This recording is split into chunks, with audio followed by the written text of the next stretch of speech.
This is the new Range Rover Velar, and it's the SUV you're going to want if you want to look super stylish. I mean, look at it. It's a big car, but it looks absolutely amazing. Thing is though, style, yeah, it doesn't come cheap. So the Velar starts at £45,000, but had some options, upgrade the engine, and it soon mounts up. This one, this V6 diesel with all the kit on it, £75,000. So if you click up there, go to carwow.co.uk, you can configure your ideal car online. You'll then get offers back from dealers and you'll be able to compare prices and make sure that you're buying at the right price for you. Now, on the inside, the stylish theme certainly continues with this Velar. I mean, look at this. I do really like what Land Rover has done with the inside of this car. Now this is the HSE version, so you get extra soft leather. You also get leather on the top of the doors and on the top of the dash, so it does feel very premium in here. Also, it's the R Dynamic, and that adds various sporty bits of trim. I mean, look at it, it's just lovely. It's absolutely glorious. Another thing I need to show you though is the dual screen system you have here, which is pretty blooming unique, and I do kind of like it.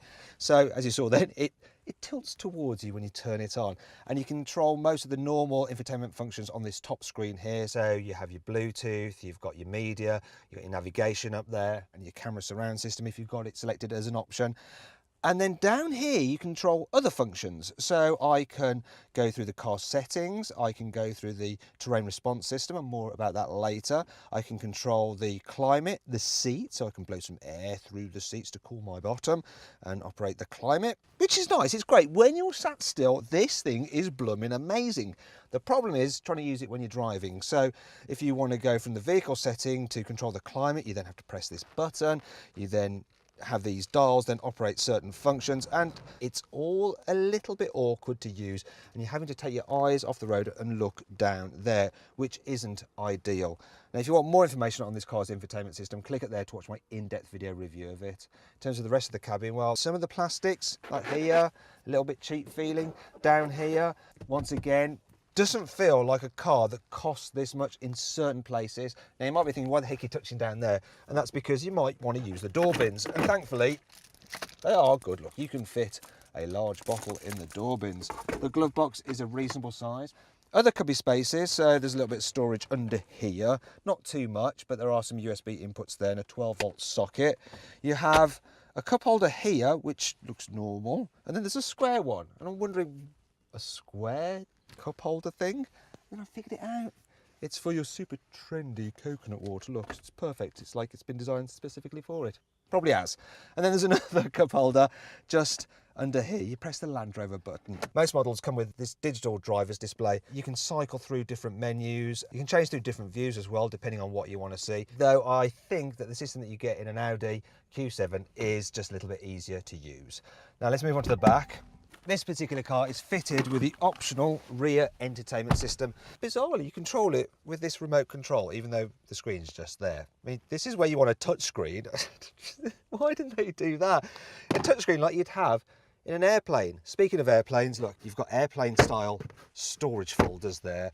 The rear door bins, they're a decent size, and in these ones I've got the headphones for the rear entertainment system. They're quite nice actually. In terms of other cubby spaces, basically all you've got left is this here, a couple of cup holders.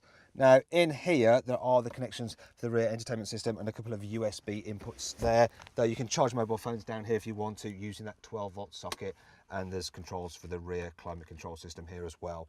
More important though is how much space there is back here. So if you look, you can see I've got plenty of room. Headroom's really good, knee room's really good as well. But there is one problem. The runners for the seats in front eat into the footwell, so you don't actually have all that much room for your feet. And if you need to carry three in the back, the body of this car is quite wide, so there is a bit of shoulder room for three people. The issue is that the centre seat is quite narrow and quite raised up. So it's not the best for the person in the middle. But overall, space in here is pretty good. Though if there is one problem, it is that somehow it just feels a little bit dark and dingy in here. SUVs can be quite light and airy in the back, but this one, not so much. Partly because the windows aren't actually all that deep, and that's because of this car's like sloping look to make it look cool. That's style for you, isn't it? Thankfully, the car's sleek design has not affected practicality in terms of boot space. Obviously, the Velar gets an automated tailgate. There's no load lip to lift stuff over, so it's easy to slide things out. Now you might be thinking, wait a minute, look how high this boot is. That's going to be really, really difficult to lift heavy things in. Don't worry, this car's on air suspension. If I press this, I can lower it.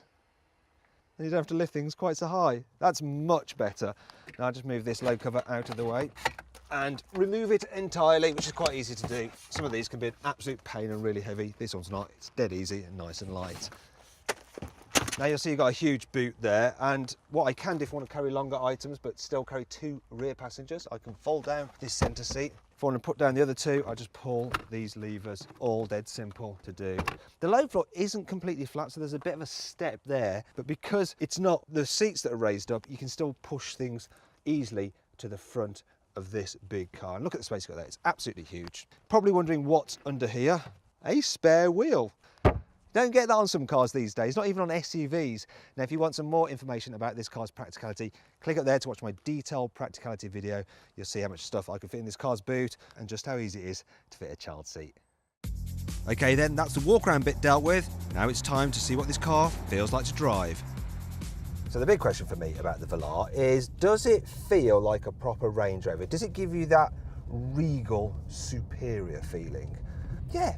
It absolutely does. For driving around towns or villages, you've got that nice high driving position, so you can look down on other traffic, though the way the cockpit swoops around you, it feels more sporty, and the rakish windscreen, that adds to that as well. The only problem is that that rakish windscreen does mean that you get this huge blind spot there.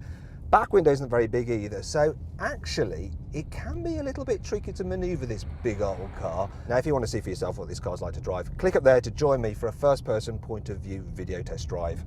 You can get the Velar with 3 petrol engines. There's 2 2-litres and a 3-litre V6 supercharged that's very quick but also quite thirsty. Then there's the diesels, so there's 2 2-litres again, and a 3-litre V6, which is in this car, and it's punchy, it's got good performance, it's pretty smooth. It's not the most economical thing, so I'm averaging 32 miles per gallon, which is, it's all right. I mean, this is a big, heavy car. But yeah, the engine kind of suits it because it's smooth, like I say, and it works well with the 8-speed gearbox, which just slushes gears together. But if you don't want to be fully automatic, you can change gears yourself using the paddles. V6 versions of the Velar come with air suspension as standard, and it's a £1,000 upgrade on the 2-litre cars, and it's well worth having because in comfort mode, the car just seems to float up the road. You do get a little bit of fidgeting around at very low speed, especially if you've got big wheels, such as the 20-inch rims on this car, but it's not too bad. And then when you head out onto the motorway and pick up speed, the car does feel nice and planted, and it's very relaxing to travel in as well, so it's nice and quiet. The only thing you really notice is a bit of wind from those huge door mirrors. Land Rover claim that the Velar is the sportiest Range Rover, but let's be honest, that's not really saying much now, is it? Range Rovers aren't renowned for being particularly sporty. Now, I can put the air suspension into dynamic mode, which stiffens it up a bit. And yeah, it goes around corners all right. It does. It grips the road as well as you need it to, but it does still feel a little bit ponderous and heavy. And if you want something that's genuinely sporty, an SUV, then you want to look at something like a Porsche Macan or an Alfa Stelvio. Now, one of the good things about this being a Range Rover is that if you want to take a shortcut across a field, then you absolutely can. Here, yes. And then you can use the terrain response system, put the car into off-road mode. If you've got the air suspension, it'll raise it up, give you some more ground clearance. And it's even got a sort of cruise control for low-speed off-roading. So you don't really have to do anything. Oh yeah, this is the life. Now then, it's time for the carwow 5 annoying things about this car. The menus for the digital driver's display are very, very confusing. Also, so is the control system. So you can use it by pressing buttons like that, but this pad is also touch sensitive. So sometimes when you brush it, it moves, and sometimes it doesn't always work. It drives you mad! The touchscreens quickly get covered in greasy fingerprint marks, which you really notice when the displays are off, so you're forever trying to keep them clean and failing. This big centre console intrudes slightly into the footwell, and that means you can't have your left leg quite as far left as you'd like to for maximum comfort. It just feels a bit awkward. Entry-level versions of the Velar do not get leather seats, and they don't get satellite navigation, and that's outrageous at this price. If you need those, you want the S version, but if you want that digital driver's display, you'll need to step up to the SE. And if you want lumbar support on your seats, you need the 20-way electrically adjustable seats, and they're only standard on this range-topping HSE. Considering this is supposed to be a car for stylish people, it's a bit of a miss that this car doesn't seem to have a dedicated sunglasses holder. I'll just put them there. Thankfully, this car has plenty of cool features, which helps make up for all this. Here's 5.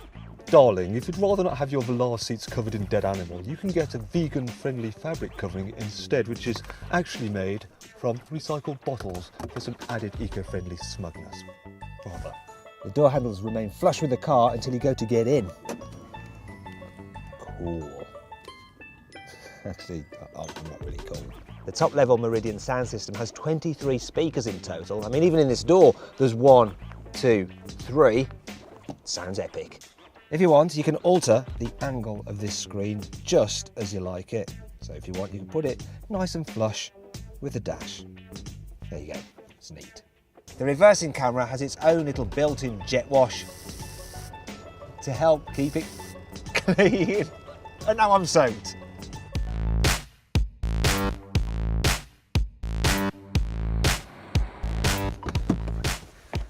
Now, if you click up there, you can go to carwow.co.uk and you can compare the best deals you can get on the Range Rover Velar and get more information on trim levels and various specs. So then, what's my overall verdict on this car? Should you avoid it? Should you consider it? Should you shortlist it? Or should you just go right ahead and buy it? Well, I reckon you should shortlist the Range Rover Velar. You see, it is a really stylish SUV. It's just that it's also rather expensive. If you enjoyed this video, please like it and share it, and click on our logo to subscribe to our channel. Also, click on the video windows for more CarWow videos. Did you spot the Easter egg in this video? It was the image of the original Range Rover Velar in the car's glove box.